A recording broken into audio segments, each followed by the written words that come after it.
Bible స్టడీలోకి మనం వెళ్దాము. ఈ దినము మనము ధ్యానించబోయేటువంటి గ్రంథము యెషయా గ్రంథము నుండి 36వ అధ్యాయము.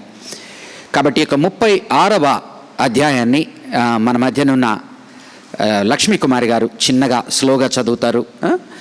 తర్వాత వనజ గారు వచ్చి ప్రార్థన చేస్తారు. 36వ అధ్యాయము యెషయా గ్రంథము.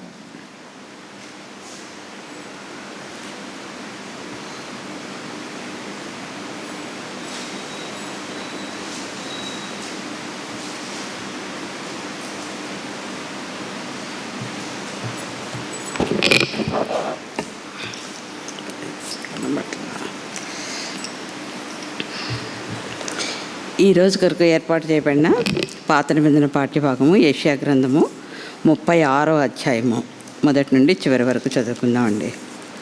హిజ్కియా రాజు యొక్క 14వ సంవత్సరమున అష్షూరు రాజైన సన్హెరీబు యూదా దేశంలోని ప్రాకారం గల పట్టణములన్నిటి మీదకి వచ్చి వాటిని పట్టుకొనెను.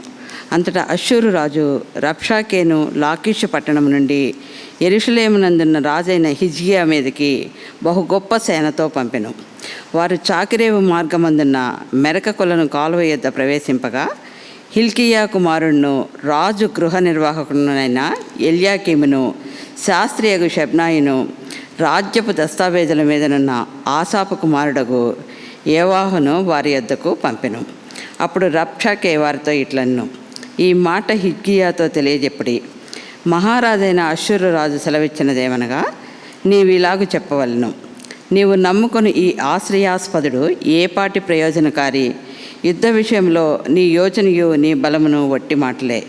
ఎవని నమ్ముకొని నా మీద తిరుగుబాటు చేయుచున్నావు? నలిగిన రెల్లు వంటి ఈ ఐగుప్తును నీవు నమ్ముకొనుచున్నావు కదా. ఒకడు దాని మీద ఆనుకొన్న ఎడల అది వాని చేతికి గుచ్చుకొని దూసిపోవును. ఐగుప్తు రాజైన ఫరో అతన్ని నమ్ముకొని వారందరికీ అట్టివాడే. మా దేవుడైన యెహోవాను మేము నమ్ముకొనుచున్నామని మీరు నాతో చెప్పెదరేమో.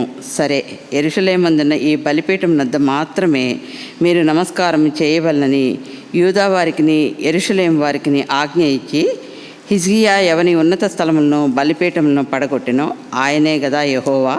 కావున చిత్తగించి అష్షూరు రాజైన నా ఏలిన వానితో పందెము వేయుము. 2000 గుర్రముల మీద రౌతులను ఎక్కించుటకు నీకు శక్తి ఉన్న ఎడల నేను వాటిని నీకు ఇచ్చేదను. లేని ఎడల నా యజమాని సేవకుల్లో అత్యల్పుడైన అధిపతి ఒకని నీవేలాగు ఎదిరింతువు?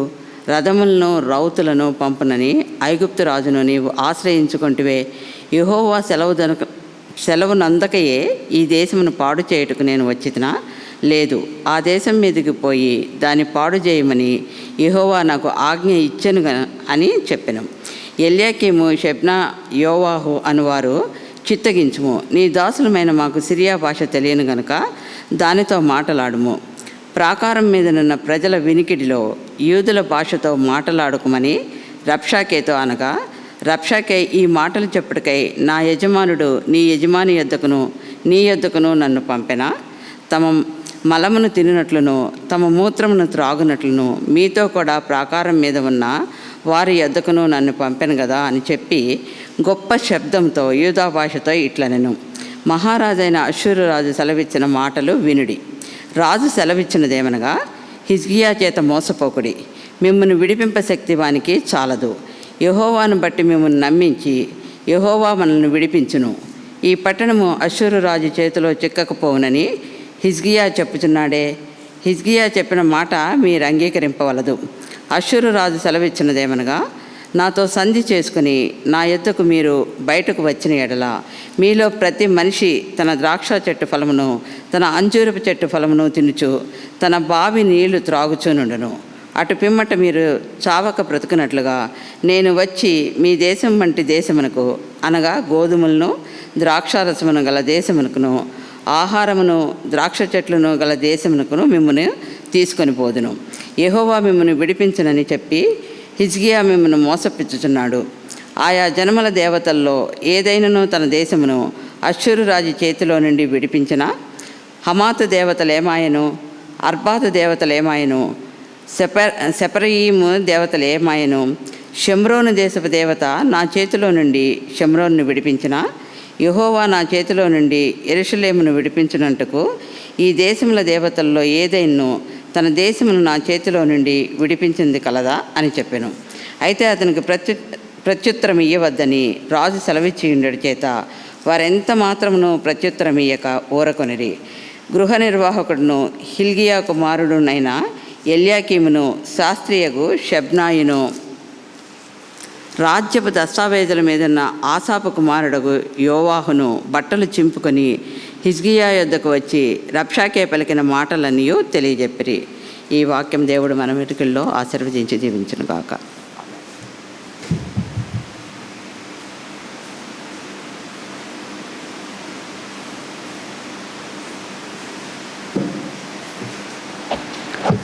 ప్రార్థన చేసి మమ్మల్ని మిక్కిలిగా ప్రేమించిన మా గొప్ప రాజాదేవానికి వందనాలు స్తోత్రము చెల్లించున్నాను ప్రభువా. గతించిన వారం నుండి నేటి వారం వరకు నీ ఉచితమైన రెక్కల కింద మమ్మలను మా కుటుంబాలను కాచి కాపాడిన విధానంకై నీకు వందనాలు చెల్లించున్నాను ప్రభువా. మాకంటే గనులు గొప్పవారు ఎందరో మట్టికి మన్నైపోయినారు, కానీ నీ కృపచేత మమ్మల్ని కాపాడినందుకు నీకు వందనాలు ప్రభువా. ఈ బైబిల్ స్టడీలో ప్రభువా నాయన విత్తబడిన వాక్యం ప్రభువా నాయన దేవానికి స్తోత్రము చెల్లించున్నాను ప్రభువా. అంకులు ఎంతగానో ప్రభా వాక్యం విత్తినాడు ప్రభా, అది మా హృదయంలో ఫలించుటకు నీ కృప సహాయం చేయదేవా. అదే రీతిగా నీ దాసుడు వాక్యం విత్తనై ఉంటుండగా ప్రభు నాయన మా హృదయాలలో ఖాళీ హృదయంతో మేము వచ్చినాం ప్రభు, నిండు హృదయంతో వెళ్ళటకు సహాయం చేయి ప్రభు.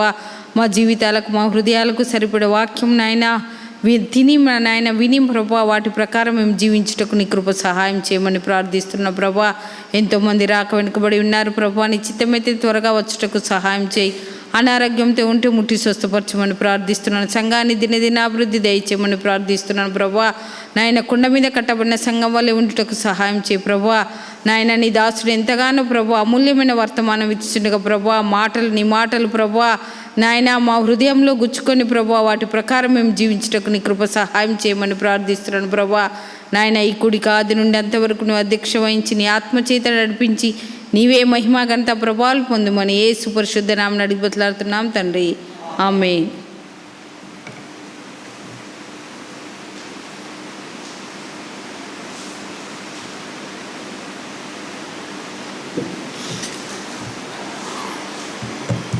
యేసు నామములో కూడి వచ్చిన బైబిల్ స్టడీ కూడి వచ్చిన వారందరికీ శుభములు తెలియజేసుకుంటూ ఈ దినము డివోషన్ని పంచుకున్న సూర్యప్రకాష్ గారిని అభినందిస్తూ, అలాగనే వాక్యము చదివిన లక్ష్మీకుమారి గారిని, మరి ప్రార్థన చేసిన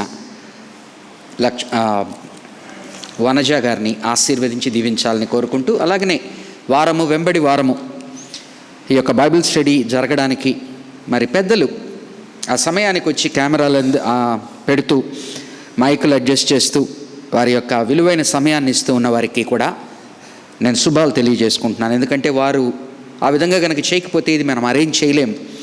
కాబట్టి వారిని కూడా అభినందిస్తూ దేవుడు వారిని ఆశీర్వదించాలని కోరుకుంటున్నాను. 36వ అధ్యాయము యెషయా గ్రంథము 36వ అధ్యాయాన్ని బైబిల్ స్టడీలో ధ్యానిద్దాం. 36వ అధ్యాయం అంతా కూడా 36, 37, 38, 39 అధ్యాయాలు చారిత్రాత్మకంగా రాజు అయిన హిజ్కియా జీవితంలో ఆయన శత్రువుల నుంచి ఎదుర్కొన్న పోరు, తన శారీరకముగా ఆరోగ్యం నుంచి ఎదుర్కొన్న పోరు, అలాగున ఆయన దాన్ని అధిగమించి ముందుకు వెళ్తూ ఉన్న సమయంలో దేవుడు ఆయనకి నేర్పించిన పాఠాలు, అలాగనే ఈ దినము మన జీవితాలలో కూడా గనక గమనించినట్లయితే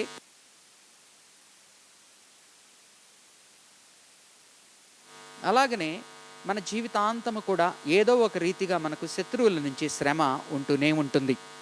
కాబట్టి వీటి సమయంలో ఆనాడు హిజ్కియా రాజు ఏ విధముగా అయితే తన శ్రమలు శోధనల యందు దేవుణ్ణి ఆశ్రయించాడో, మనము ఏ విధంగా ఆశ్రయించాలనో మనకొక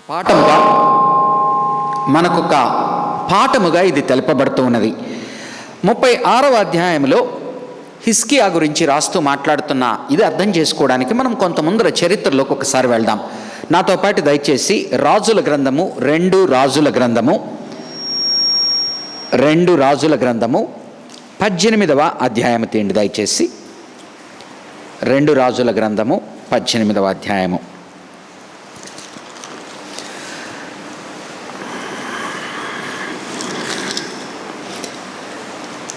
హిజ్కియా యొక్క తండ్రి గనక గమనించినట్లయితే ఆహాజు రాజు. ఆహాజు రాజు ఉన్న సమయం నుంచి కూడా ఆ యొక్క గొప్ప రాజ్యాలైన పెద్ద కింగ్డమ్స్ అయిన ఈ యొక్క అష్షూరు నుంచి, ఆ బబులోను నుంచి, ఐగుప్తు నుంచి వారికి శోధన ఉంటూ ఉండేది. ఆ రీతిగా హిజ్కియా తండ్రి అయిన ఆహాజు సమయంలోనే అష్షూరు రాజ్యం నుంచి వారికి ఆ యొక్క శ్రమ కలిగినప్పుడు ఆల్రెడీ తన తండ్రి అయిన హిజ్కియా తండ్రి అయిన ఆహాజు ఆల్రెడీ కప్పము చెల్లించి బానిస అయి ఉన్నాడు.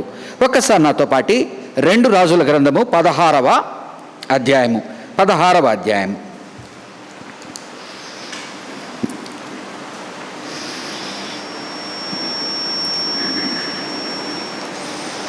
7వ వచనం చదువుతున్నాను. ఆహాజు రాజు మీదకి సిరియా రాజు మరి ఇజ్రాయేలు రాజు ఆయన మీదకి దండెత్తి వచ్చినప్పుడు ఆహాజు రాజు ఎవరిని ఆశ్రయించాడు? అష్షూరు రాజును ఆశ్రయించాడు. చూడండి 7వ వచనం. ఇట్లుండగా ఆహాజు యెహోవా మందిర సంబంధమైనట్టియు రాజనగర సంబంధమైనట్టియు సామగ్రులలో కనబడిన వెండి బంగారములను తీసుకుని అష్షూరు రాజునకు కానుకగా పంపి, నేను నీ దాసుడను నీ కుమారుడను అయ్యున్నాను గనుక నీవు వచ్చి నా మీదికి లేచిన సిరియా రాజు చేతిలో నుండి ఇజ్రాయేలు రాజు చేతిలో నుండి నన్ను రక్షింపవలనని అష్షూరు రాజైన తిగ్లత్-పిలేసెరు నొద్దకు దూతల నంపగా అష్షూరు రాజు అతని మాట అంగీకరించి దమస్కు పట్టణము మీదికి వచ్చి దాన్ని పట్టుకొని రెజీనును హతము చేసి ఆ జనులకు కీరు పట్టణమునకు చెరదీసుకొని పోయెను. అంటే పాఠ్యాంశం ఏమిటి అంటే, తండ్రి అయిన ఆహాజు ఆల్రెడీ అష్షూరు రాజుకు లొంగి ఉన్నాడు, బానిస అయి ఉన్నాడు, కప్పము గట్టి ఒకలాంటి సమాధానము పొందుకొని ఉన్నాడు.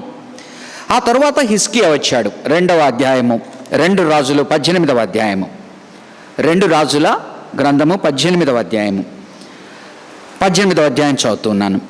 ఇజ్రాయేలు రాజును ఏలా కుమారుడనైన హోషియా ఏలుబడిలో 3వ సంవత్సరమందు యూదారాజును ఆహాజు కుమారుడునైన హిజ్కియా ఏలనారంభించెను. ఆహాజు కుమారుడు హిజ్కియా ఏలుతూ ఉన్నాడు. అతడు ఏలనారంభించినప్పుడు 25 ఏండ్ల వాడై యెరూషలేమునందు 29 సంవత్సరములు ఏలెను. అతని తల్లి జకర్యా కుమార్తె, ఆమెకు అబి అని పేరు. తన పితరుడైన దావీదు చేసినట్లు అతడు యెహోవా దృష్టికి పూర్ణముగా నీతి ననుసరించెను. హిజ్కియా ప్రారంభం ఎలాగనైంది? మంచి ప్రారంభంతో ముందుకు వెళ్తున్నాడు. ఉన్నత స్థలములను ఆయన చేసిన సంస్కరణలు చూడండి. 4వ వచనం, 18వ అధ్యాయము 4వ వచనం, రాజుల గ్రంథము 2 రాజులు. ఉన్నత స్థలములను కొట్టివేసి విగ్రహములను పగలగొట్టి దేవతా స్తంభములను పడగొట్టి మోషే చేసిన ఇత్తడి సర్పమును చిన్నాభిన్నములుగా చేసెను. మోషే ఏదైతే ఆనాడు అరణ్యములో ఆ యొక్క సర్పాల బారి నుండి తప్పించడానికి ఒక సర్పాన్ని లేవనెత్తాడో, ఇత్తడి సర్పము, అది ఒక దేవతై కూర్చో ఉన్నది. కాబట్టి దేవతై కూర్చో ఉన్నది కనుక హిజ్కియా తన సంస్కరణల్లో భాగముగా యెహోవా వైపునే తిరగాలి, మరి ఇంక దేనిని ఆశ్రయించకూడదు అని బోధించిన వాడు. ఉన్నత స్థలములను కొట్టివేసి విగ్రహములను పగలగొట్టి దేవతా స్తంభములను పడగొట్టి మోషే చేసిన ఇత్తడి సర్పమును చిన్నాభిన్నములుగా చేసెను. దానికి ఇజ్రాయేలీయులు నెహుష్టాన్ అని పేరు పెట్టి దానికి ధూపము వేయిచూ వచ్చి ఉండిరి. అతడు ఇజ్రాయేలీయుల దేవుడైన యెహోవా యందు విశ్వాసముంచిన వాడు. అతని తరువాత వచ్చిన యూదా రాజులలోనూ అతని పూర్వీకులైన రాజులలోనూ అతనితో సమానమైన వాడు ఒకడునూ లేడు. చాలా మంచి ప్రారంభం. 6వ వచనం. అతడు యెహోవాతో హత్తుకొని ఆయనను వెంబడించటలో వెనక తీయక ఆయన మోషేకు ఆజ్ఞాపించిన ఆజ్ఞలన్నిటినీ గైకొనుచు నుండెను. కావున యెహోవా అతనికి తోడుగా ఉండెను. తాను వెళ్ళిన చోటనెల్లా అతడు జయము పొందెను. అతడు అష్షూరు రాజునకు, ముఖ్యమైన వచనం 16:7లో, 2 రాజుల గ్రంథం 16:7లో ఏ విధముగా ఆహాజు రాజు కప్పము చెల్లించి అష్షూరు రాజుకి దాసోహమయ్యాడు అని చెప్పబడుతున్న వాక్య భాగము. 18:7లో హిజ్కియా ఏ విధముగా నిలబడ్డాడో చెప్తున్నాడు. తాను వెళ్ళిన చోటనెల్లా అతడు జయము పొందెను. అతడు అష్షూరు రాజునకు సేవ చేయకుండా అతని మీద తిరగబడెను.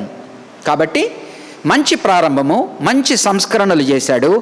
ఏదైతే తన తండ్రి నుంచి బానిసత్వముగా అన్యరాజులకి మ్రొక్కవలసి వచ్చిందో దాని నుంచి ఆ కబంధ హస్తాల్లో నుంచి బయటికి రావడానికి ప్రయత్నించినవాడు.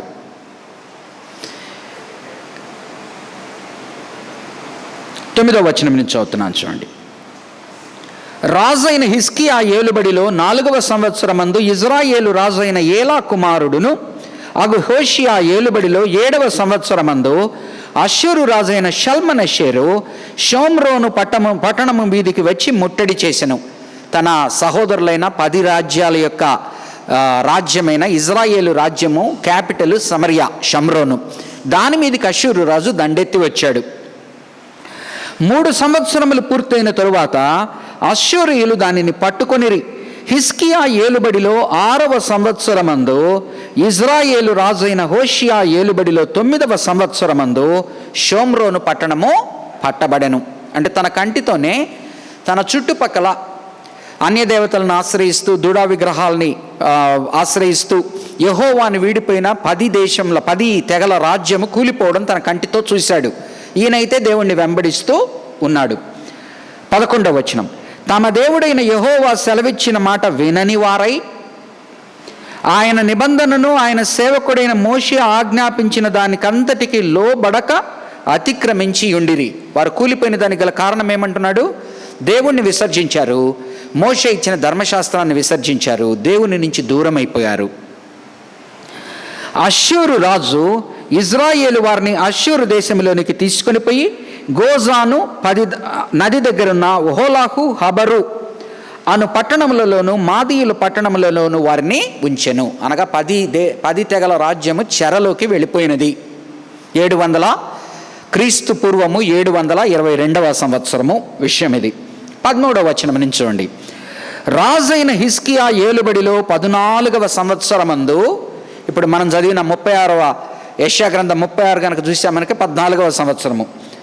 రాజైన హిజ్కియా ఏలుబడిలో 14వ సంవత్సరమందు అష్షూరు రాజైన సన్హెరీబు యూదా దేశమందున్న ప్రాకారములు గల పట్టణములన్నిటి మీదికి వచ్చి వాటిని పట్టుకొనగా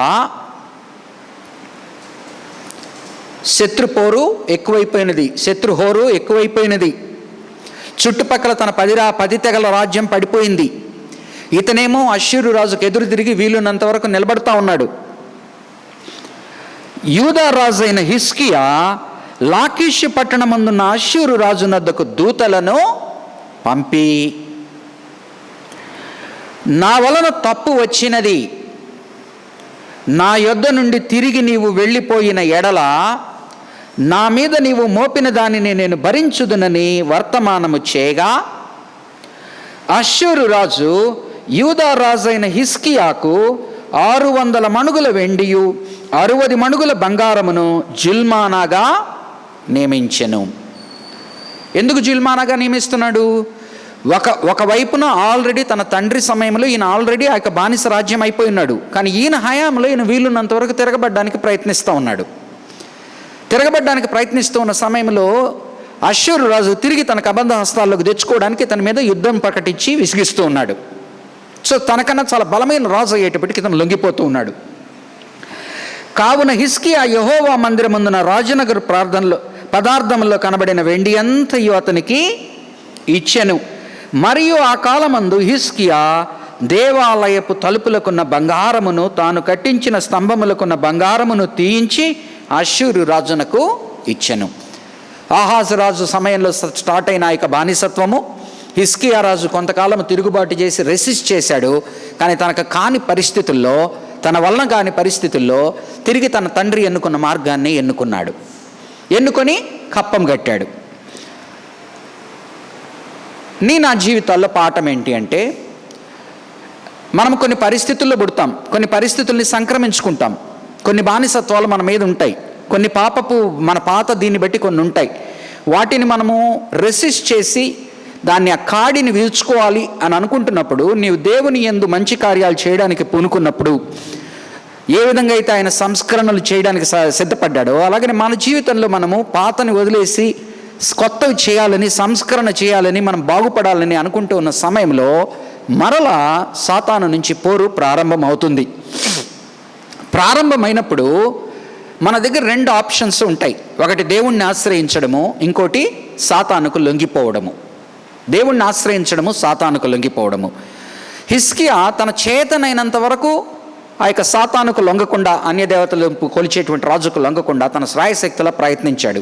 కానీ ఒకానొక సమయం వచ్చింది, లొంగిపోయాడు. లొంగిపోయినంత మాత్రాన అతనికి మంచి జరగలేదు. చూడండి 17వ వచనం.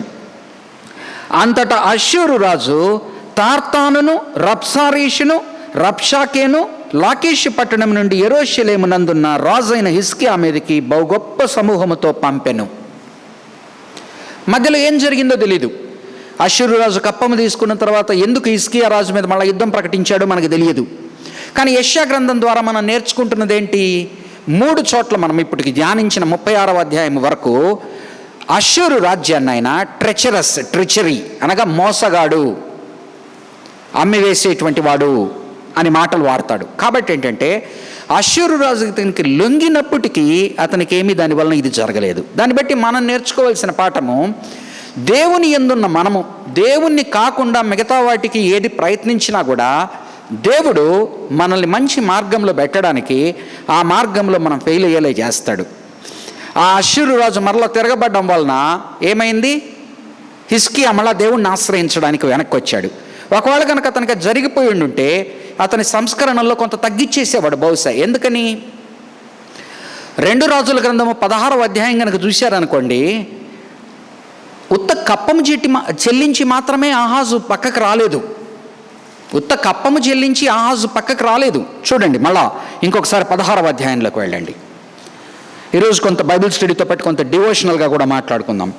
16వ అధ్యాయము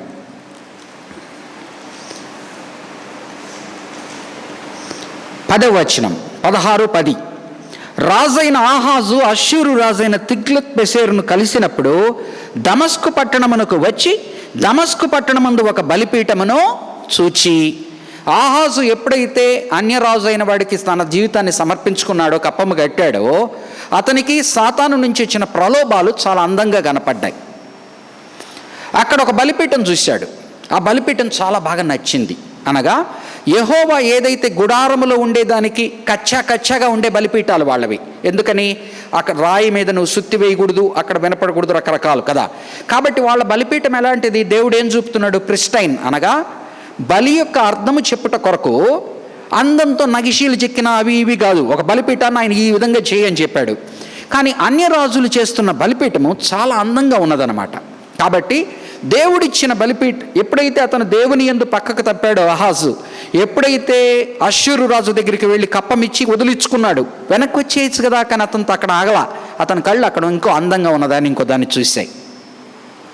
చూసినప్పుడు దాన్ని వెంట పెట్టుకొని ఇంటికి వచ్చాడు.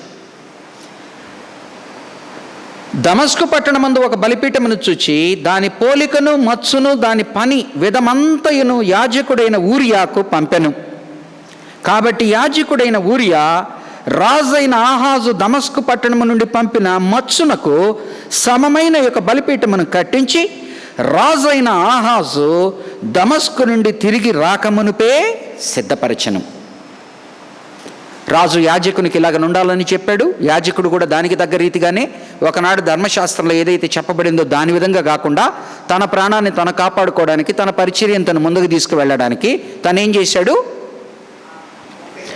బలిపీఠ యాజకుడైన ఊరియాను పంపెను. కాబట్టి యాజకుడైన ఊరియా మచ్చునకు సమ్మైన యొక్క బలిపీఠము కట్టించి రాజైన ఆహాజు దమస్కు నుండి తిరిగి రాకమునిపై సిద్ధపరచను. 12వ వచనం. అంతటా రాజు దమస్కు నుండి వచ్చి బలిపీఠమును చూచి ఆ బలిపీఠమునద్దకు వచ్చి దానిని ఎక్కి దహన బలిని నైవేద్యమును అర్పించి పానార్పణము చేసి తాను అర్పించిన సమాధాన బలి పశువుల రక్తమును దాని మీద ప్రోక్షించెను. మరియు యెహోవా సన్నిధి ఉన్న ఇత్తడి బలిపీఠము మందిరము ముంగిట స్థలము నుండి, అనగా ఎక్కడైతే యెహోవా పెట్టి చెయ్యి అని చెప్పాడో అక్కడి నుంచి ఇంకో చోటకి తీయడం ప్రారంభించాడు. బలిపీఠము మందిరము ముంగిట స్థలము నుండి, అనగా తాను కట్టించిన బలిపీఠముకును యెహోవా మందిరమునకును మధ్య నుండి తీయించి తాను కట్టించిన దాని ఉత్తర పార్శ్వమందు దానిని ఉంచెను. అప్పుడు రాజైన ఆహాజు యాజకుడైన ఊరియాకి ఆజ్ఞాపించినదేమనగా, ఈ పెద్ద బలిపీఠము మీద ఉదయము అర్పించు దహన బలులను, సాయంత్రమున అర్పించు నైవేద్యములను, రాజు చేయు దహన బలి నైవేద్యములను, దేశపు జనులందరూ అర్పించు దహన బలి నైవేద్యములను, పానార్పణములను దహించి ఏ దహన బలి జరిగినను, ఏ బలి జరిగినను వాటి పశువుల రక్తమును దాని మీదనే ప్రోక్షింపవలెను. ఏదైతే యెహోవా ఒక బలిపీఠం మీద చేయమని చెప్పాడో ఆ బలిపీఠాన్ని తీసి పక్కన పెట్టి దీని మీద మాత్రమే ఇంక చెయ్యి అన్నాడు. దేవుడి నుంచి తప్పిపోయిన తర్వాత నువ్వు సంస్కరణలు పోకపోగా పాతదానికి వెళ్ళడమే కాకుండా ఇంకా దారుణమైన పాపాల్లోకి పడేటువంటి పరిస్థితి ఉన్నది.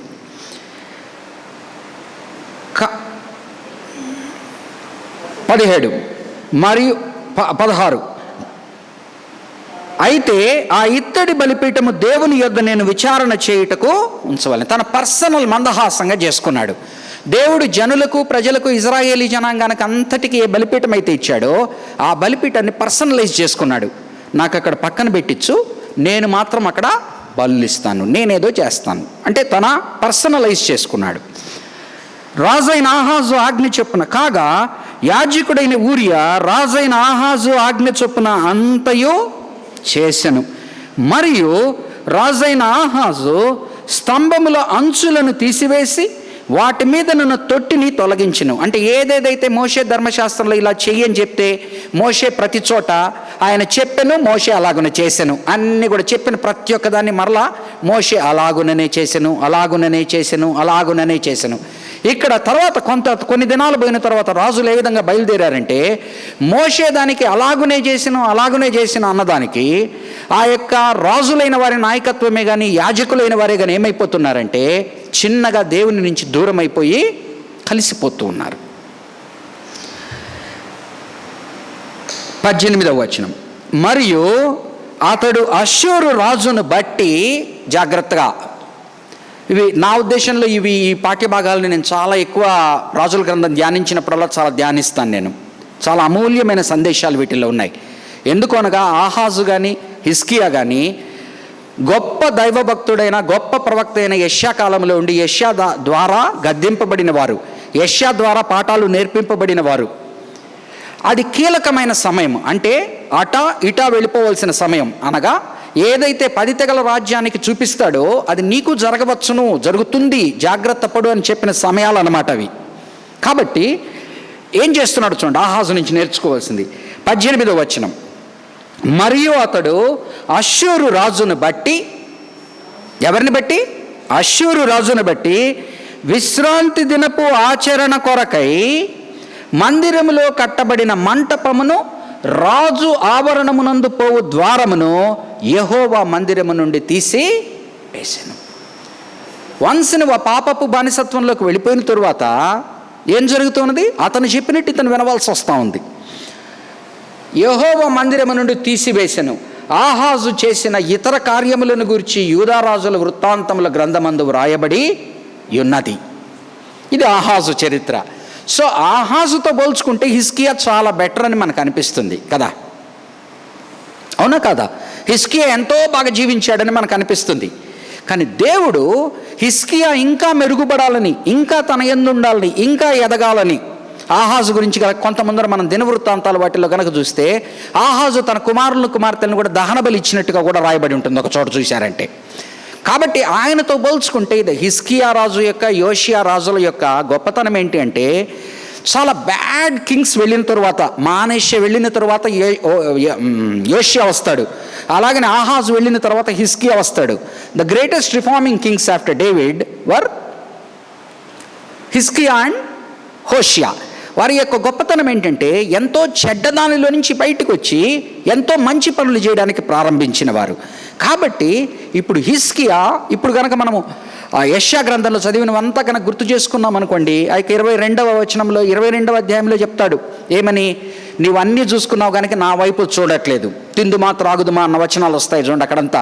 నీవు నగర వాకుళ్ళు రెడీ చేసుకున్నావు, సామగ్రిని అరణ్య దీనిలో నుంచి నువ్వు కత్తులు రెడీ చేసుకున్నావు, కానీ నువ్వు కొలనును సరి చేసుకున్నావు, కానీ నీవు చూడవలసిన వాడువైనా నా వైపున నీవు చూడలేదు. కాబట్టి రాజుల గ్రంథాలకి, ప్రవక్తల గ్రంథాలకి ఇప్పటికి ఆల్రెడీ ఒకసారి చెప్పున్నాను, మరొకసారి మరలా గుర్తు చేయనివ్వండి.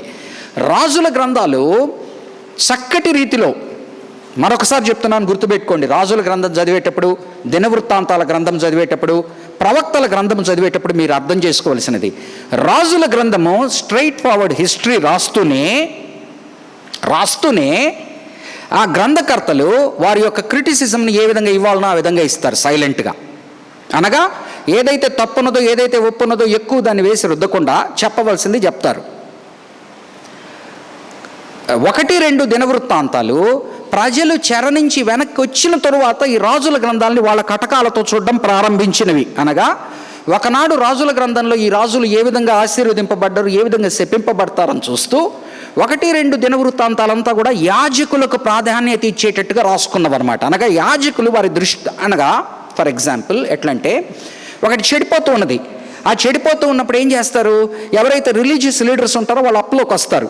అప్లోకి వచ్చి వాళ్ళు ప్రజలకు బోధించడం ప్రారంభిస్తారు. ఆ సమయాల్లో 1-2 దినవృత్తాంతాలు ఇదే రాజుల గ్రంథాలని చూస్తూ ఆ రాజుల గ్రంథాల్లో నుంచి 2 పాఠాలు నేర్చుకోవడానికి ప్రయత్నించేవాళ్ళు. ఒకటి, ఆనాడు రాజులు ఆశీర్వదింపబడింది ఎలాగునా, శపింపబడింది ఎలాగునా, ఈ దినం మనం ఎలాగ ఉండాలి అని చెప్పి వారికంటే చెర నుంచి వెనక్కి వచ్చిన వారు పాఠముగా రాసుకున్నది. నెక్స్ట్, యాజకుల యొక్క పెన్సిల్ నుంచి వచ్చినవి అనమాట అవి. కాబట్టి ఏంటంటే ఎక్కువ మీరు 1-2 దినవృత్తాంతాలు కనుక చూశారనుకోండి, యాజక వంశావళి, యాజకుల గురించి, అంటే it is seen from A priestly ఇదనమాట. ప్రవక్తల గ్రంథం ఏంటంటే ఈ రెండుటికి పొసగదు. ఏమంటుందంటే, రాజుల, జాగ్రత్తగా వినండి, మనసులో పెట్టుకోండి, రాజుల గ్రంథంలో ఏదైతే ఒక రాజును డైరెక్ట్గా అనలేక కొంత ఇండైరెక్ట్గా రాస్తాడో, దినవృత్తాంతాల గ్రంథాల్లో వీలుంటే కావాలంటే తీసేస్తాడు కూడా. తను మంచి రాజు అనుకున్నాడు అనుకో. దావీదు రాజు గురించి మీరు రాసేటప్పుడు కనుక చూస్తే 2 సమూయేలు గ్రంథంలో ఏదైతే బత్షెబాకు వచ్చి జరుగుతుందో ఆ అంశమే తీసేసి ఉంటాడు. ఎందుకని? అది వెల్ నోన్, అందరికీ తెలుసు, దాని గురించి రాయబని లేదు. అంటే వాళ్ళ పర్స్పెక్టివ్ వేరు అనమాట దినవృత్తాంతాలు రాస్తున్నప్పుడు. ఇప్పుడు ప్రవక్తల గ్రంథం అర్థం చేసుకోవాల్సింది ఏంటంటే, మంచి రాజులు అనబడుతున్న హోషేయానే కానీ హిజ్కియానే కానీ వారిలో ఉన్న తప్పులు సైతం చూపిస్తూ వారిని మెరుగుపరచడానికి దేవుడు ఏ విధంగా పుటము వేసి వారిని తన చేతుల్లోకి తీసుకున్నాడని చూపుతారు. అర్థమవుతుందా? రాజుల గ్రంథము స్ట్రైట్ ఫార్వర్డ్ ఫ్యాక్ట్స్. నువ్వు గనక తెలివితో చదివితే నీకు దాంట్లో ఉన్న క్రిటిసిజం అర్థమైపోతుంది, రీడింగ్ బిట్వీన్ ద లైన్స్. దినవృత్తాంతాల గ్రంథము చెరలో నుంచి వచ్చిన వారు వారి రాజుల్ని దుయ్యబట్టడానికి కాదు, వారి రాజుల్ని తగ్గించుకోవడానికి కాదు, వారు ఏదైతే ఒక రాజు ఆశీర్వదింపబడ్డాడు అని రాయబడి ఉన్నాయో దాన్ని ఎక్కువ చేస్తూ రాసుకుంటారు. ఏదైతే శపింపబడ్డారో అనుకుంటారో దాన్ని ఇంకా ఇది చేస్తే చెడిపోతావు, ఇది చేస్తే బాగుపడతావు అన్నదాన్ని ఇంకా స్ట్రెస్ ఇస్తారు. ప్రవక్తల గ్రంథము, ప్రవక్త మంచి రాజు అయిన వాడిని సైతము అతనిలో ఏదైతే, నేను ఒక రాజును చూసి 5% 10% చెడు ఉంటే ఈజ్ ఎ గుడ్ కింగ్ అంటాం. ప్రవక్త 5% 10% కూడా ఒప్పుకోడు, ఆ 5% 10% కూడా ఒప్పుకోడు. అందుకని వెలికితీస్తాడు లోపల నుంచి మైలని మెకిలను వెలికితీసి దాన్ని కడగడానికి ప్రయత్నిస్తాడు. అందుకనే హిజ్కియా రాజు గురించి యెషయా ప్రవక్త దాన్ని ఏమంటారు, రాజ్య సంస్థలో ఉన్న ప్రవక్త అయినప్పటికీ ఆయన హిజ్కియాని ఉద్దేశిస్తూ ఎప్పటికప్పుడు సరిదిద్దుతూనే ఉన్నాడు. కాబట్టి స్వరాలు మనం అర్థం చేసుకోవాలా. గ్రంథకర్తల స్వరాలు వేరు, దాన్ని తిరగరాసిన వారి స్వరాలు వేరు, ప్రవక్తల స్వరాలు వేరు. అందుకని ప్రవక్తల స్వరాలు మనం విన్నప్పుడు మన జీవితాలు బాగుపడతాయి, కానీ వినడానికి చాలా కఠినంగా ఉంటాయి. దాన్ని మనకు గనక దాన్ని అర్థం చేసుకొని మనకు అన్వయించుకున్నామంటే మన జీవితాలు మారిపోతాయి. ఇప్పుడు వెనక్కి వద్దాం దయచేసి. 36వ అధ్యాయం. యెషయా గ్రంథము 36వ అధ్యాయంలోకి వస్తున్నాను. హిజ్కియా రాజు యొక్క 14వ సంవత్సరమున అష్షూరు రాజైన సెన్హెరీబు యూదా దేశములోని ప్రాకారము గల పట్టణములన్నిటి మీదికి వచ్చి వాటిని పట్టుకొనెను. అంతటా అష్షూరు రాజు రబ్షాకేని లాకీషు పట్టణం నుండి యెరూషలేమునందున రాజైన హిజ్కియా మీదకి బహు గొప్ప సేనతో పంపెను. వారు చాకిరేవు మార్గమందున్న మెరక కొలను కాలువ యొద్ద ప్రవేశింపగా, ఆహాజు కూడా ఆ యొక్క చాకిరేవు దగ్గర ఉన్న కాలువ దగ్గరనే యెషయా మాట్లాడతాడు. హిజ్కియాకు కూడా ఆ రోజు ఆహాజుకి ఏం చెప్తాడు, నువ్వు నమ్మితే స్థిరపడతావు, నమ్మకపోతే నాశనం అయిపోతావు అని చెప్తాడు. ఆహాజు తన దారి తను చూసుకుంటాడు. మరలా ఆ తండ్రికి తగిన కుమారుడుగా ఇతనికి ఏం చెప్తున్నా అంటే, మన మెమరీ ఫొటోస్ ఏదైతే చూస్తామో అదేలాగా మనం చూస్తాం చూడండి. 1980లో ఇలా ఉంది, 2020లో ఇలా ఉంది అన్నట్టుగా. Old black and white grey sepia picture దీని పక్కన. అలాగనే same spot, same predicament, same spot, same predicament. అక్కడ కూడా ఎవరు వస్తున్నారు? ఇజ్రాయేలు రాజు, సిరియా రాజు తన మీదకి వస్తున్నాడు. భయంతో రెపరెపలాడిపోతున్నాడు ఆహాజు. యెషయా నిలబడుతున్నాడు, స్థిరపడు, యెహోవా మీద ఆధారపడు, నీ యొక్క విశ్వాసం స్థిరముగా నుంచి నువ్వు స్థిరపడతావని చెప్తాడు. ఇక్కడ ఇతనికి మరలా అదే పరీక్ష మరలా ఎదురవుతుంది తన కుమారుడైన హిజ్కియాకు. హిల్కియా కుమారుడును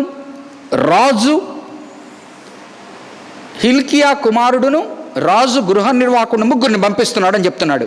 ఎల్యాకీమును, శాస్త్రీయగు షెబ్నాయును, దస్తావేజుల మీదనున్న ఆసాపు కుమారుడు యోవాహును వారి యొద్దకు పోయిరి. అనగా అటు పక్కన శత్రు సైన్యం వారు పంపించారు. వారి చీఫ్ కమాండర్ రబ్షాకేని పంపించారు. రబ్షాకే అంటే చీఫ్ కమాండర్, సైన్యాధిపతి అనుకోండి. పంపించారు. అతను స్పీచ్ ఇవ్వబోతున్నాడు, మీకు జరగబోయేటి ఏంటి అని. హిజ్కియా రాజు తన వైపు నుంచి ముగ్గురిని పంపించి ఆ మెసేజ్ ఏంటో విని నాకు వచ్చి చెప్పండి అని పంపించాడు. 4వ వచనం, అప్పుడు రబ్షాకే వారితో ఇట్లనెను, ఈ మాట హిజ్కియాతో తెలియ చెప్పుడి. 4వ వచనం నుంచి ఒక వచనం వరకు, ఒక వంత వరకు డైరెక్ట్గా హిజ్కియాతో ఏం చెప్పమంటాడో చెప్తాడు. అప్పుడు రబ్షాకే వారితో ఇట్లని, ఈ మాట హిజ్కియాతో తెలియజెప్పుడి. మహారాజైన అష్షూరు రాజు సెలవిచ్చున్నదేమనగా, నీవీలాగు చెప్పవలెను. నీవు చూడండి, అంతా ఇండివిజువల్తో మాట్లాడుతున్నాడు. అనగా రబ్షాకే వచ్చి అందరి ముందర మాట్లాడుతున్నప్పటికీ message is directly going to హిజ్కియా. అంటే డైరెక్ట్గా హిజ్కియా అక్కడ లేకపోయినా హిజ్కియాతో మాట్లాడుతున్నాడు, నువ్వు అన్నట్టుగా. మహారాజైన అష్షూరు రాజు సెలవిచ్చున్నదేమనగా, నీవు ఈలాగు చెప్పవలెను, నీవు నమ్ముకొను ఈ ఆశ్రయాస్పదుడు ఏ పాటి ప్రయోజనకారి. ఇద్దరిని గురించి మాట్లాడుతూ ఉన్నాడు. నువ్వెవరిని ఆశ్రయిస్తున్నావు? యెహోవాను ఆశ్రయిస్తున్నావు. అతనంత ఆశ్రయదుర్గమా, అంత కోటనా, శృంగమా అంటున్నాడు. రెండవది, హిజ్కియా ఆశ్రయాస్పదుడుగా ఒకటి దేవుణ్ణి నమ్ముకుంటూ ఇంకోటి ఏం చేస్తున్నాడు? ఐగుప్తు దగ్గరికి మంతనాలు పంపించున్నాడు. కాబట్టి ఏమంటున్నా అంటే, నువ్వు నమ్ముకున్న దేవుడు కానీ నువ్వు నమ్ముకున్న మానవుడు కానీ నిన్ను రక్షించలేడు అని పాస్ చేస్తున్నాడు మెసేజ్. యుద్ధ విషయంలో 5వ వచనం, యెషయా గ్రంథము 36వ అధ్యాయము 5వ వచనం. యుద్ధ విషయంలో నీ యోచనయు నీ పర్సనల్ చూడండి, నీ యోచనయు నీ బలమును వట్టి మాటలే. ఎవరిని నమ్ముకొని నా మీద తిరుగుబాటు చేయుచున్నావు? డబుల్ ఎంట్రెండే అనమాట. అంటాం చూడండి, 2 తీరు ఇద్దరికి తగులుతూ ఉంది అది. ఒకటేంటంటే, నువ్వు ఎవరిని నమ్ముకున్నావు? దేవుణ్ణా, ఐగుప్తునా? ఎవరిని నమ్ముకొని నా మీద తిరుగుబాటు చేయుచున్నావు? చూడండి, ఆ మాట జాగ్రత్తగా గమనించండి. నా మీద యుద్ధము చేయుచున్నావు కాదు, అర్థమవుతుందా? తిరుగుబాటు చేయుచున్నావు అంటే అర్థం ఏంటి? ఆల్రెడీ అతనికి తన సామంతరాజు.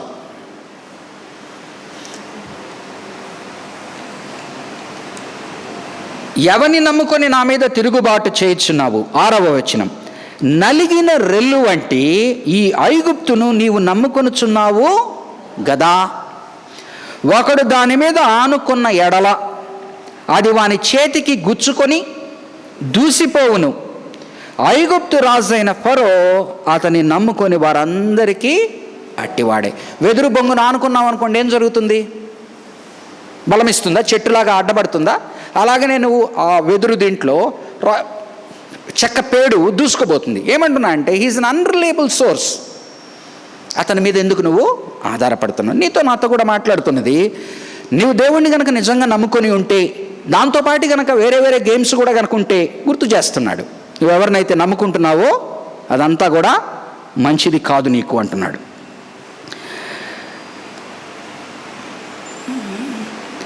ఐగుప్తు రాజైన ఫరో అతను నమ్ముకొని వారందరికీ అట్టివాడే. 7వ వచనం, మా దేవుడైన యెహోవాను మేము నమ్ముకొనుచున్నామని. ఒకవేళ నువ్వు యెహోవాను నమ్ముతున్నాను అన్నావు అనుకో, భక్తి చూపించేసి స్పిరిచువల్గా ప్రేయర్ చేసుకుందాము, అది చేద్దాం, ప్రేయర్తో ఇది చేద్దాం మాట్లాడుతుంటాం కదా అనుకున్నావు అనుకో, మా దేవుడైన యెహోవాను మేము నమ్ముకున్నామని మీరు నాతో చెప్పుదురేమో. సరే, యెరూషలేమునందున్న ఈ బలిపీఠమునొద్ద మాత్రమే మీరు నమస్కారము చేయబలెనని యూదా వారికిని యెరూషలేము వారికిని ఆజ్ఞ ఇచ్చి హిజ్కియా ఎవని ఉన్నత స్థలములను బలిపీఠములను పడగొట్టెనో ఆయనే కదా యెహోవా. యెహోవా తనకు తాను సర్టిఫికేట్ వేసుకొని తిరుగుతున్నది మెడలో ఏంటి? నేను ఈ సంస్కరణలు చేశాను, ఆ సంస్కరణలు చేశానని. ఈయనేమంటున్నా అంటే, నువ్వే సంస్కరణలు చేశానని నువ్వు అనుకుంటున్నావో ఆ దేవతల నుండి నీకు ఇంకా రక్షణ కలిగేది. హిజ్కియా ఏం చేశాడు? మీ అందరి చేత ఒక్క దేవుణ్ణే కొలవాలా, ఇలాగనే ఉండాలా, ఇలాగ చేయాలా అని చెప్పాడు. ఈరోజు కనీసం దాంతోపాటు పక్కన వేరే దేవతలు ఆ యొక్క కొండల మీద కనుక ఉండుంటే మీకు ఏదన్నా సహాయం వచ్చేదేమో అంటున్నాడు. అన్యుడు కదా, అన్యుని ఆలోచన విధానం ఏముంటుంది? ఈ దేవుడు కాకపోతే ఇంకో దేవుడు, ఈ దేవత కాకపోతే ఇంకో దేవత, ఎవరి దగ్గర వస్తే 4 రోజులు వాళ్ళని నమ్ముకుందాం.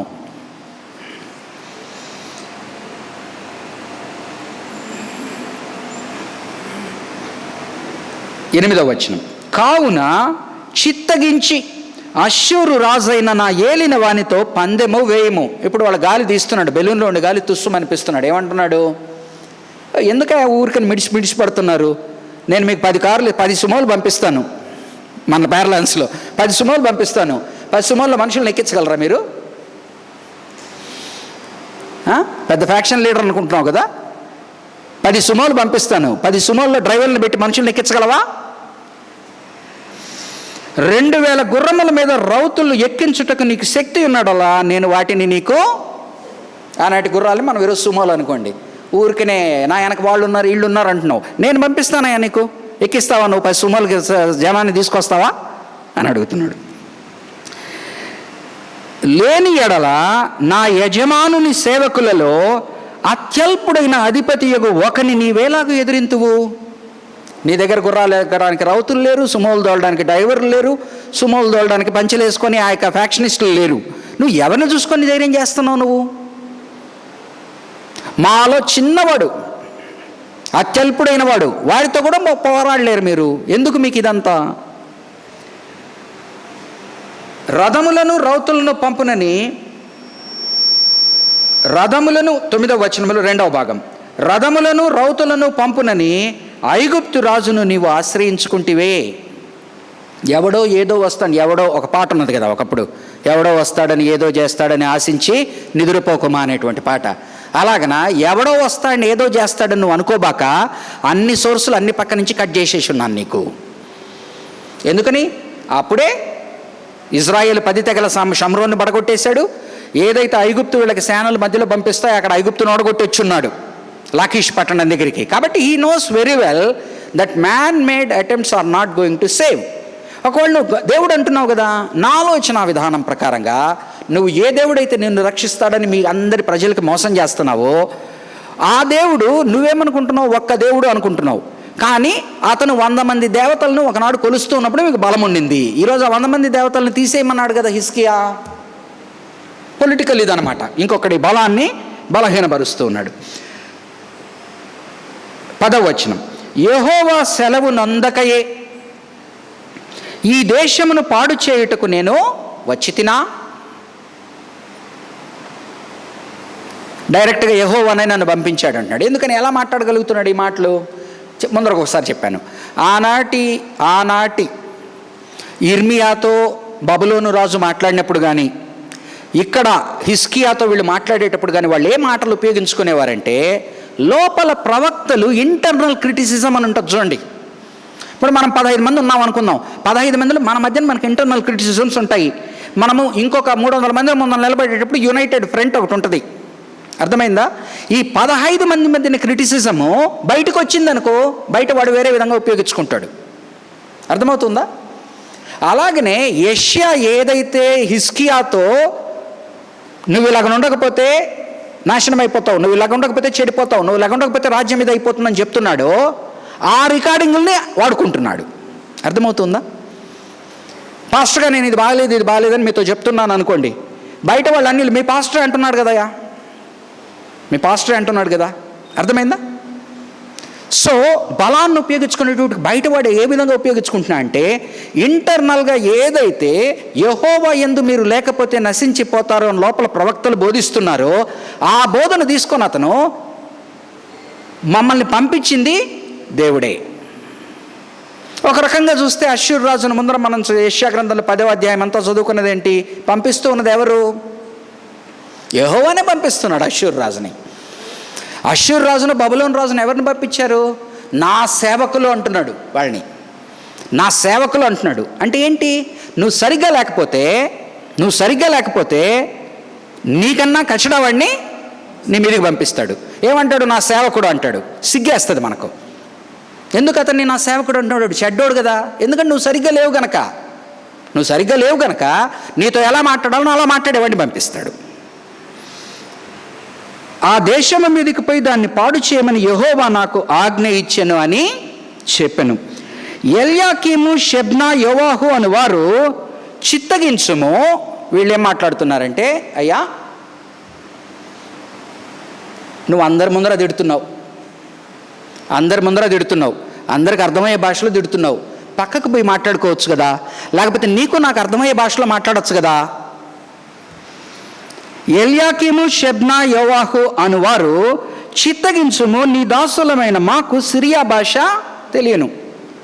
ఇంగ్లీష్లో మాట్లాడుకుందాం సార్, వాళ్ళకంతా అర్థమవుతుంది. మనమైతే చాలాసార్లు మనం చేస్తుంటాం కదా, ఎవరైనా అర్థం కాకూడదంటే మనం ఇంగ్లీష్లో మాట్లాడతాం. అలాగనే ఏమంటున్నాడు? లైబ్రరీ లాంగ్వేజ్ ఏమంటారు? డిప్లొమాటిక్ లాంగ్వేజ్ ఒకటి ఉంటుంది. ఆ లాంగ్వేజ్లో మాతో మాట్లాడచ్చు కదా. నువ్వు రాజు సేవకుడు, మేము రాజు సేవకులు, మనం రాజధానిలో సంప్రదింపులు చేసుకోవచ్చు కదా.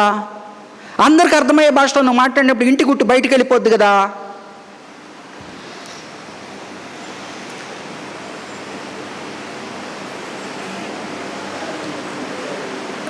తెలియను గనుక దానితో మాట్లాడము, ప్రాకారము మీదనున్న ప్రజల వినికిడిలో యూదుల భాషతో మాట్లాడకుమని రబ్షాకేతో అనగా.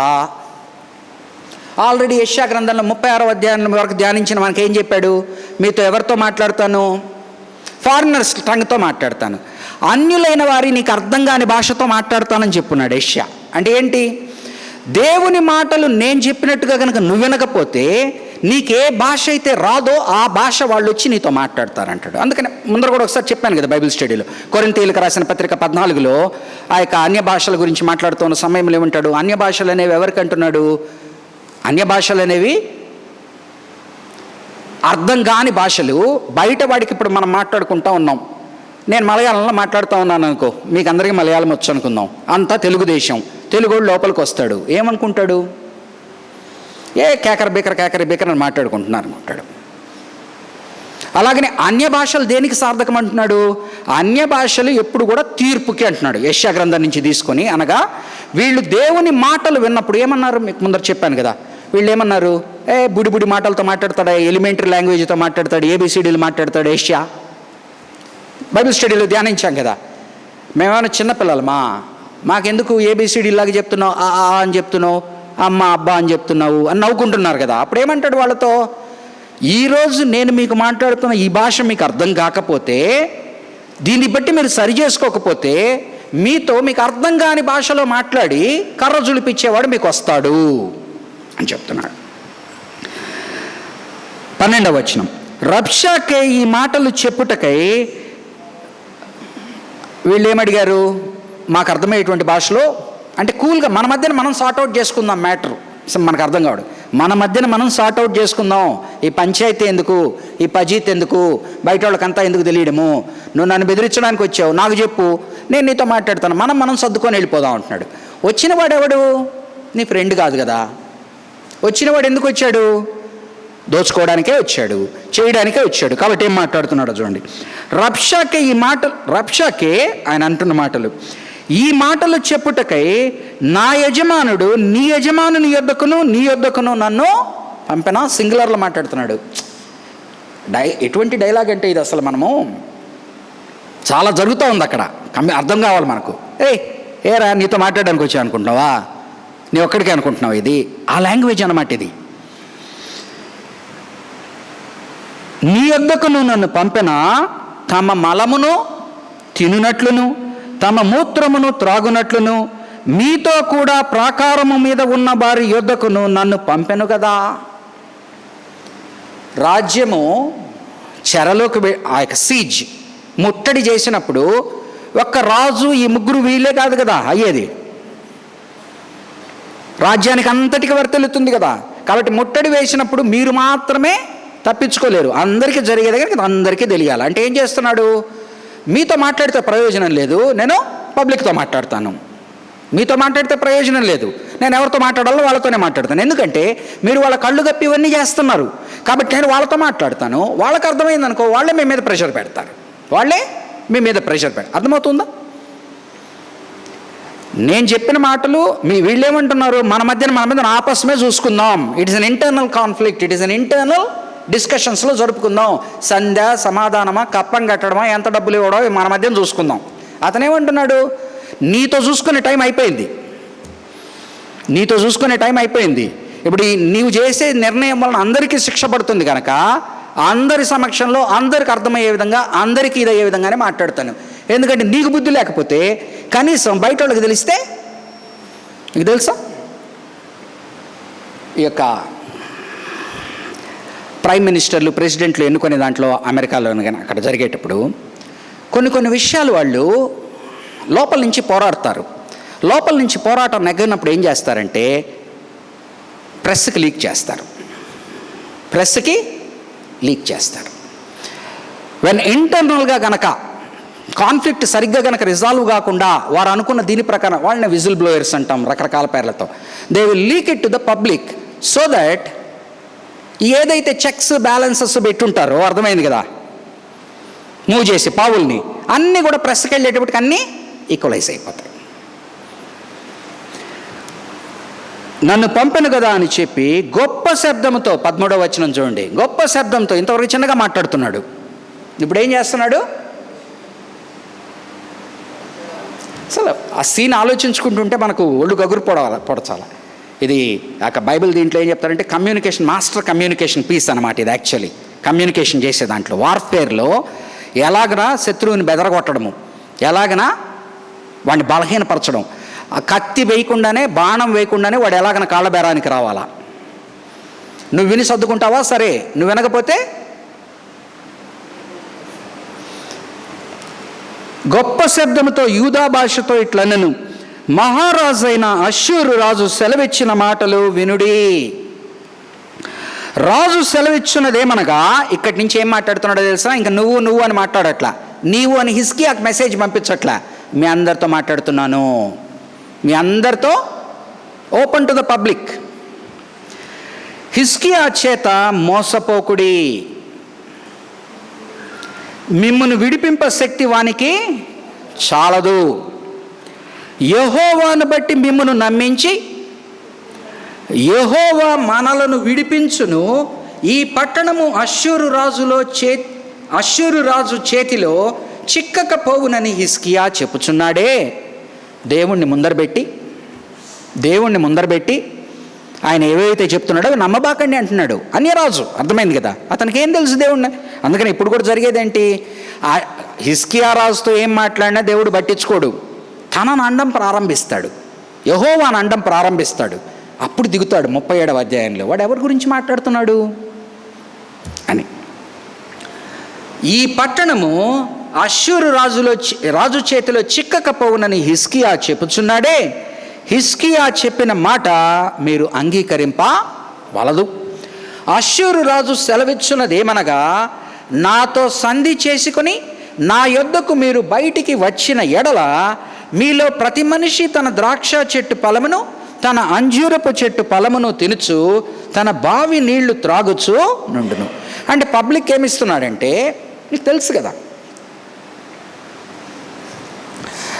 రాజుల గ్రంథంలో ఎవరు, షీబా అనేటువంటి వ్యక్తి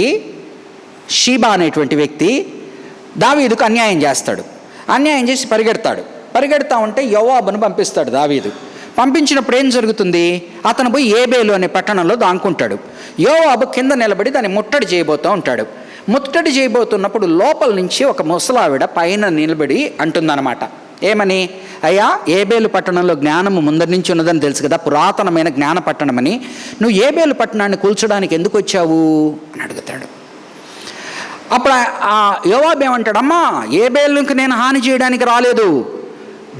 దావీదును వ్యతిరేకించిన వ్యక్తి ఒకడు లోపల ఉన్నాడు, మీరు వాణ్ణి బయటికి పంపిస్తే నేను వెళ్ళిపోతానంటాడు.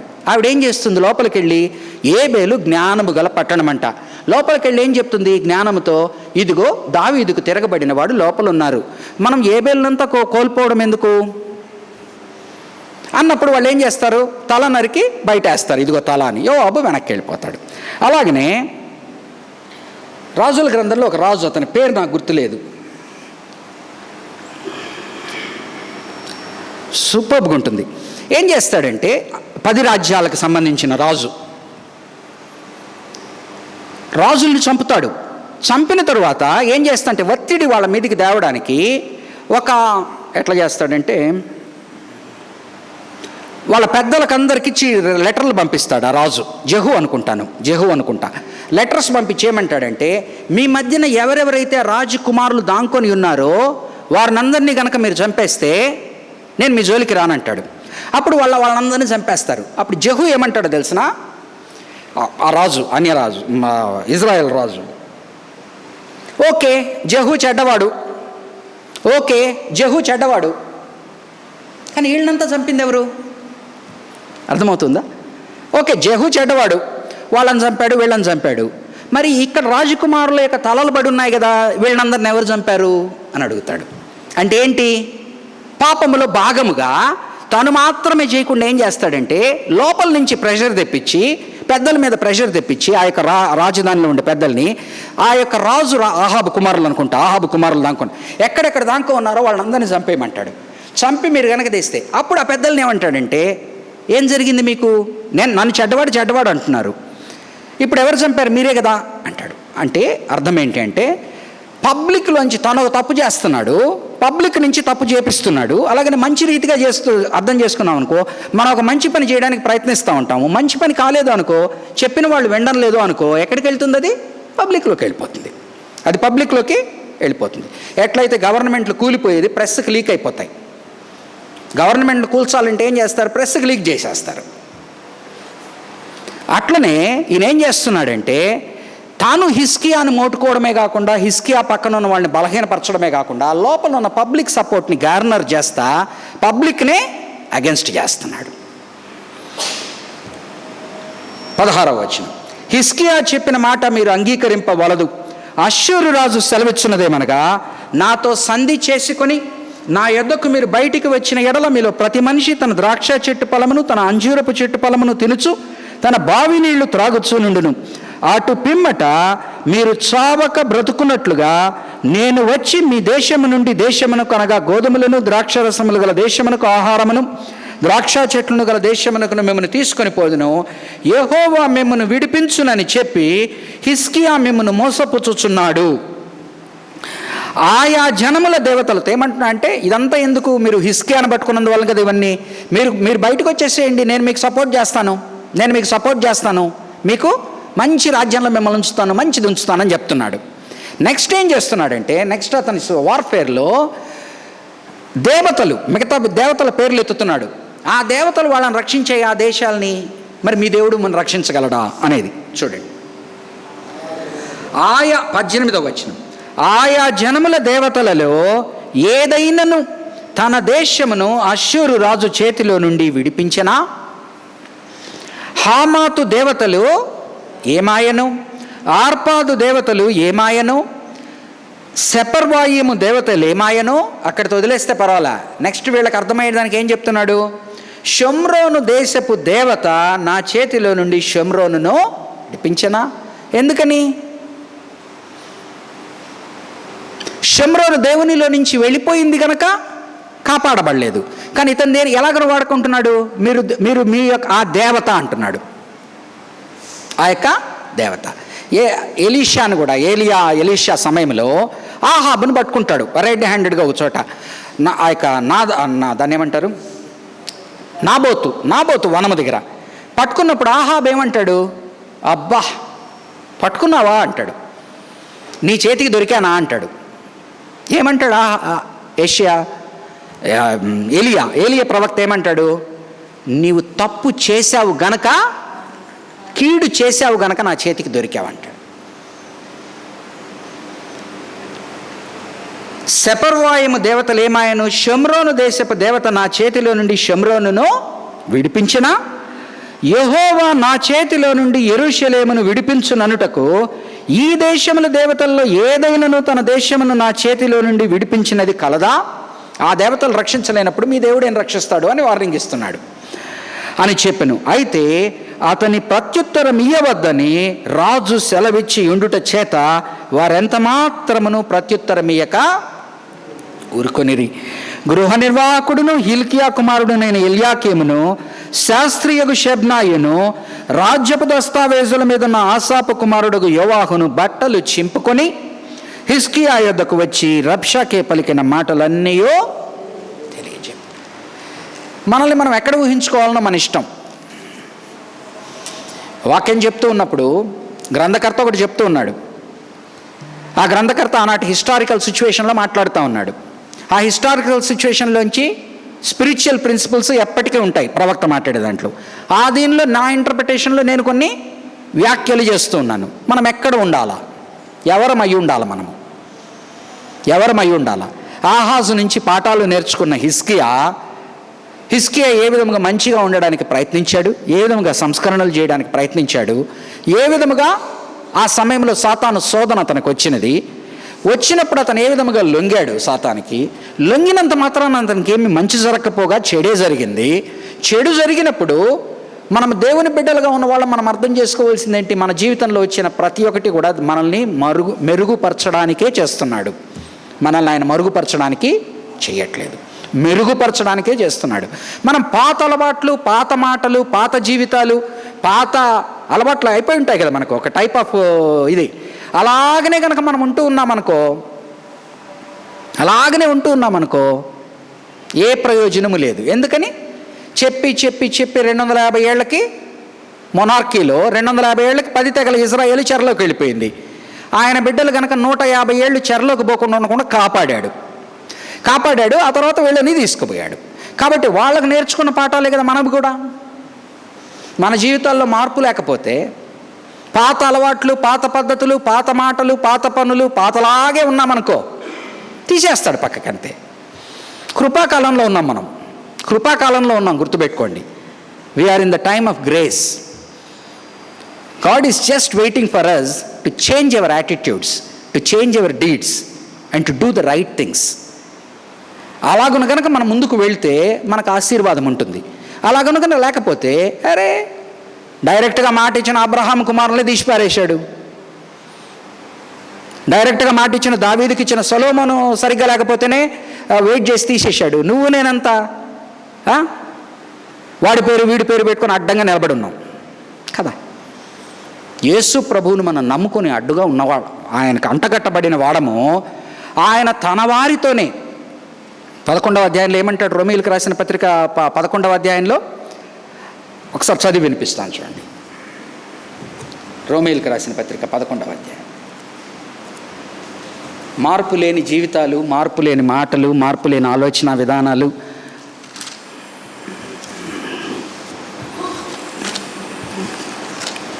రోమీయులకు రాసిన పత్రిక 11వ అధ్యాయం ఒలీవ చెట్టు యొక్క దీని గురించి మాట్లాడుతుంది.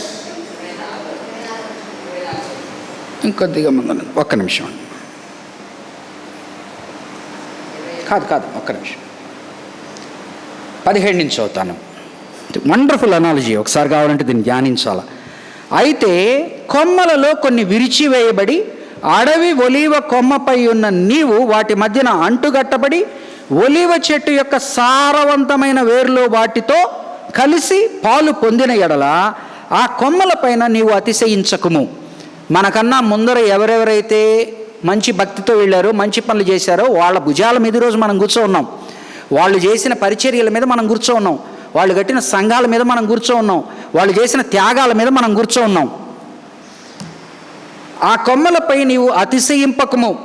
నీవు అతిశయించితివా? వేరు నిన్ను భరించుచున్నది కానీ నీవు వేరుని భరించుట లేదు. అందుకు నేను అంటుకట్టబడు నిమిత్తము కొమ్మలు విరిచివేయబడినవని నీవు చెప్పుదువు. మంచిది, వారు అవిశ్వాసమును బట్టి విరిచివేయబడిరి, నీవైతే విశ్వాసమును బట్టి నిలిచి ఉన్నావు. గర్వింపక భయపడుము. దేవుడు స్వాభావికమైన కొమ్మలను విడిచిపెట్టని ఎడల, స్వాభావికమైన కొమ్మలనే విడిచిపెట్టకపోతే, అబ్రహాము సంతానమైన వారిని విడిచిపెట్టని ఎడల నిన్ను విడిచి పెట్టడు. కాబట్టి దేవుని అనుగ్రహమును కాఠిన్యమును, అనగా పడిపోయిన వారి మీద కాఠిన్యమును, నీవు అనుగ్రహ ప్రాప్తుడవై నిలిచి ఉన్న ఎడల నీ మీద ఉన్న దేవుని అనుగ్రహము చూడుము. దేవుని అనుగ్రహం మన మీద ఉండాలంటే ఎలాగ ఉండాలంటున్నాడు? అట్లు నిలవని ఎడల నీవును నరికివేయబడుదువు. వారును తమ అవిశ్వాసములో నిలవకపోయిన ఎడల అంటుకట్టబడుదురు. దేవుడు వారిని మరలా అంటుగట్టుటకు శక్తి కలవాడు. ఎట్లనగా నీవు స్వాభావికమైన అడవి ఒలివ చెట్టు నుండి కోయబడి స్వభావ విరుద్ధముగా, నీది గానే కాదు ప్లేస్, స్వభావ విరుద్ధముగా మంచి ఒలివ చెట్టున అంటుగట్టబడిన ఎడల స్వాభావికమైన కొమ్మలకు వారు మరి నిశ్చయముగా తమ సొంత ఒలివ చెట్టును అంటుకట్టబడరా? ఒక పక్కన కాఠిన్యం అంటున్నాడు, ఒక పక్కన అనుగ్రహం అంటున్నాడు. కాఠిన్యం దేని మీద అంటున్నాడు? వారి యొక్క అవిధేయత మీద, వారి యొక్క అవిధేయతతో కూడిన ప్రవర్తన మీద. నీ మీద కృప ఎందుకు అంటున్నాడు? ఎందుకు అనుగ్రహం అంటున్నాడు? నీ విధేయత ద్వారా నీ ప్రవర్తన సరిగ్గా ఉండకుండా కనుక ఉంటే, ఎంత ఈజీ, రోజు ముక్కన ఎంత ఈజీ కట్ చేస్తాం. సిజర్ చేతిలో పట్టుకుని కొమ్మలను ఎట్లా ఎంత ఈజీ కట్ చేస్తాం రోజు దీన్ని, అవునా కదమ్మా? నరకబనలేదు, చెట్లు కావు, కొమ్మలే. మనం చిన్న చిన్న కొమ్మలు, సిజర్ జాలు మనకు. పెద్ద మొదుకతేం పనిలేదు, గొడ్డలి పనిలేదు, గాలి కూడిపోయే కొమ్మలు. ఎగిసెగిసి పడతా. సరే, ప్రార్థన చేస్తున్నాం. పరిశుద్ధమైన దేవానైనా, నీ కృప కలిగిన హస్తాలకునైనా సంఘముగా మమ్మల్ని భద్రపరచుకుంటూ, అతిశయమునైనా మా సంఘములోకి చొరబడకుండా, అవిశ్వాసము మా సంఘములోకి చొరబడకుండా, అవిధేయత మా సంఘములోకి చొరబడకుండా, మరి నాయన మా యొక్క విశ్వాస జీవితాలు యందు ఏవి చొరబడకుండా మేము నాయన నిన్ను ఆనుకొనిన వారమై, మా యొక్క గతంలో ఏదైతేనైనా మా యొక్క పితరులు చేసిన పాపములను బట్టి ఏవైతే శిక్షావిధిని మేము చూసి ఉన్నామో, ఆ యొక్క శిక్షావిధికి మరలా తిరిగి మేము కూడా పాలుగాకుండా ఉండేటట్టుగా నిన్ను అంటిపెట్టుకొని, మరి ప్రభు విధేయత కలిగి, నమ్రత కలిగిన జీవితాలు కలిగి, మరి ప్రభు మా యొక్క ప్రవర్తన ద్వారా మేము సరిగా నడుచుకుంటూ నీకు ఇష్టమైన మార్గాన్ని ఉండగలిగినట్లుగా మాకు నీవు ఇచ్చిన ఈ కృప ఆశీర్వాదము దూరము కాకుండా ఉండాలంటే ఆ రీతిగా ఉండాలి గనక, ఆ రీతిగా ఉండేటువంటి శక్తిని మాకు దయచేయి, ఆ రీతిగా ఉండేటువంటి బలమును మాకు దయచేయి, ఆ రీతిగా ఉండేటువంటి ఆత్మీయ అనుగ్రహమును మాకు దయచేయి. దానికి కావలసిన వాక్యమును మేము సరియైన రీతిగా ధ్యానించగలిగినట్లుగా, కావలసిన రీతిగా నాయన ప్రార్థనలో ఉండగలిగినట్లుగా, మరి ఎప్పటికప్పుడు నాయన తగ్గించుకుంటూ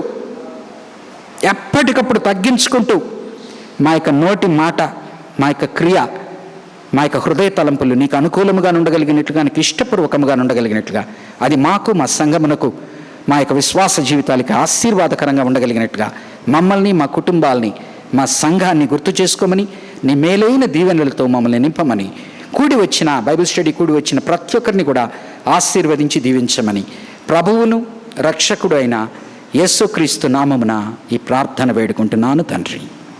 ఆమేన్. అందరు లేచి నిలబడినట్లయితే ముగించు. పరలోకమందున్న మా తండ్రి, నీ నామము పరిశుద్ధపరచబడునుగాక, నీ రాజ్యము మాకు వచ్చునుగాక, నీ చిత్తము పరలోకమందు నెరవేరినట్లు భూమి మీదనూ నెరవేరునుగాక. మాకు కావలసిన అనుదిన ఆహారమును మాకు దయచేయము. మా రుణస్థుల్ని మేము క్షమించిన ప్రకారం మీరు మా రుణములను క్షమించుము.